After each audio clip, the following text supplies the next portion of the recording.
નમસ્કાર દર્શક મિત્રો, જંબુસર ન્યૂઝમાં આપનું હાર્દિક સ્વાગત છે. આમોદમાં ફક્ત 1 કલાકની વરસાદની બેટિંગ બાદ પંથકમાં ઠેર ઠેર જળબંબાકારની સ્થિતિ સર્જાઈ.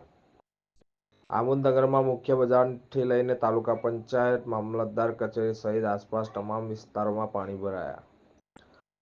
આમોદ નગરમાં ધીમી ધારથી 1 કલાક સુધી પડેલ વરસાદના પગલે આમોદ નગરમાં પાણીના ઘેરાવો નજરે પડ્યા હતા. જ્યારે ભર ચોમાસામાં પણ આજ દિન સુધી આમોદ નગરપાલિકાના સત્તાધીશો પ્રી-મોન્સૂનની કામગીરીનું ટેન્ડર પ્રક્રિયા હાથ ધરવાના આવતા પંથકના લોકોને મોટી પારાવાર મુશ્કેલી વેઠવાનો વારો આવ્યો છે.